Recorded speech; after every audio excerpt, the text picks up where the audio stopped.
Hello guys and welcome to Kabadi review. और आज मैं एक ऐसी मूवी के बारे में रिव्यू करने जा रहा हूँ जिसके लिए सबसे पहला लाइन मैं यही बोलूंगा, नाम बड़े और दर्शन छोटे। मतलब क्या ही मैंने देखा है थिएटर में भाई, प्रॉपर टॉर्चर थी ये मूवी। और मतलब इतनी बड़ी नाम थी इस मूवी की कि मतलब मैं इतना ज्यादा एक्साइटेड था, इतनी फैन थ्योरीज मैंने बना ली थी, इतने एक्साइटेड होके गया था, बट सारे थ्योरीज पे, सारे एक्साइटमेंट में पानी फेर दिया इस मूवी ने।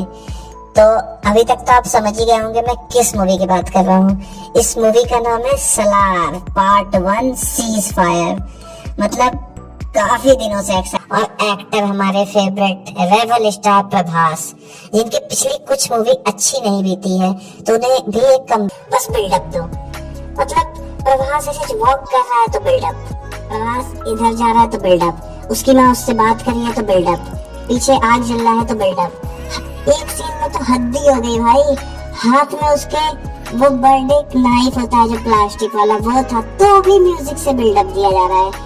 और भाई म्यूजिक तो मतलब इतना एवरेज, इतना लाउड म्यूजिक। और भाई मूवी के वो दोनों सॉन्ग शुरू के 20 मिनट में ही खत्म हो जाते हैं। मतलब सही टाइम पे भी वो सॉन्ग्स नहीं आए ना, वो इतनी फील होते हैं आपको। तो एक सॉन्ग तो जायज था स्टार्टिंग में, लेकिन दूसरे को तो आप एंड में रख सकते थे या मिडिल में।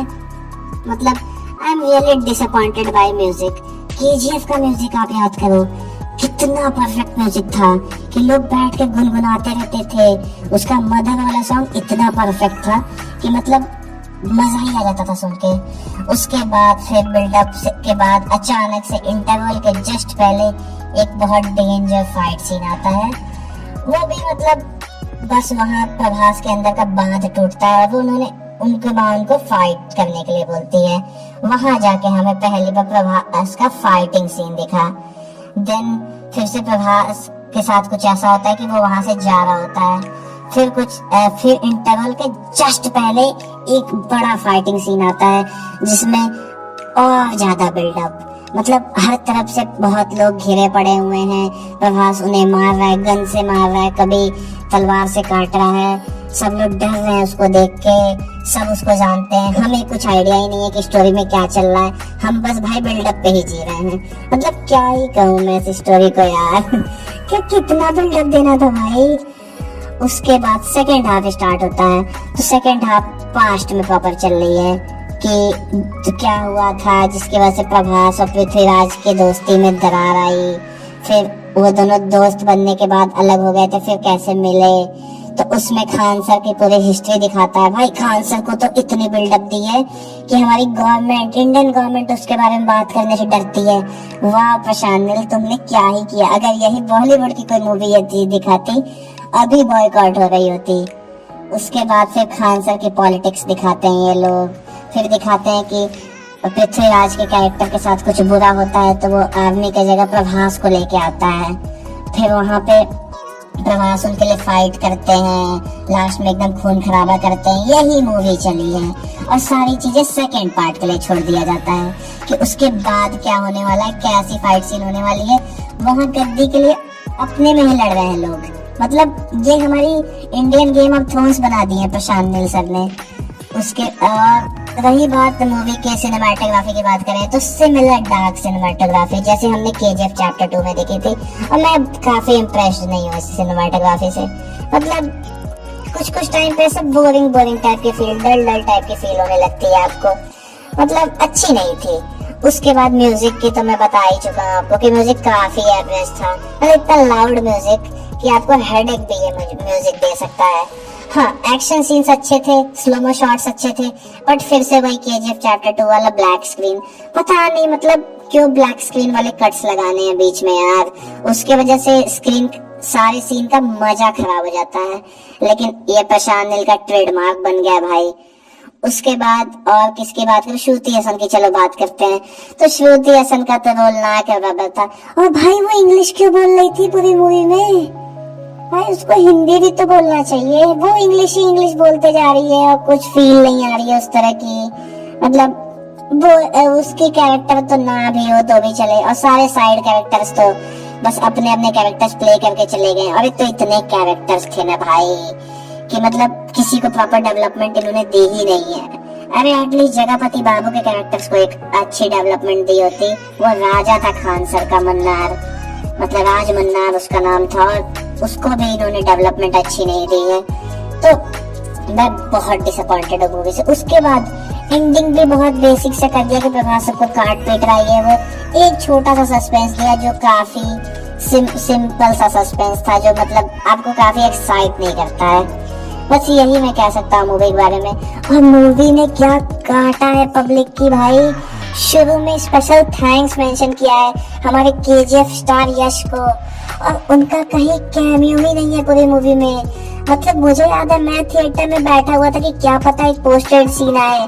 मेरे साथ सारे लोग बैठे हुए थे कि भाई सीन आएगा आएगा आएगा।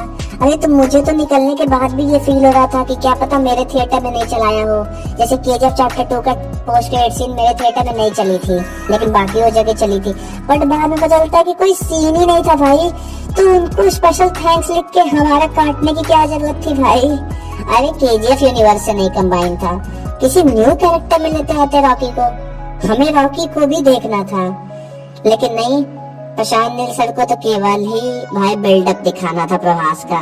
मतलब मूवी लिटरली मैंने उग्रम नहीं देखी है, लेकिन ऐसा लगता है कि उग्रम में दोस्ती की स्टोरी थी, तो उसी दोस्ती की स्टोरी को एक खान सर के किंगडम में कंबाइन करके थ्रोन की लड़ाई करा दिया हो, गेम ऑफ थ्रोन्स खिला दिया हो। इसकी वजह से पार्ट 2 की स्टोरी इतनी सिंपल सी हो रही है ना कि मतलब वो प्रेडिक्ट करना किसी के लिए भी बहुत ज्यादा सिंपल है।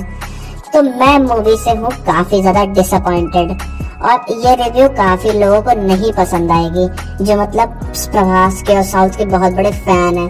बट मैं झूठ नहीं बोलूंगा भाई, आई प्रेफर डंकी। डंकी को मैं दोबारा देखना पसंद करूंगा, बट इसको तो मैं देखूंगा ही नहीं कभी।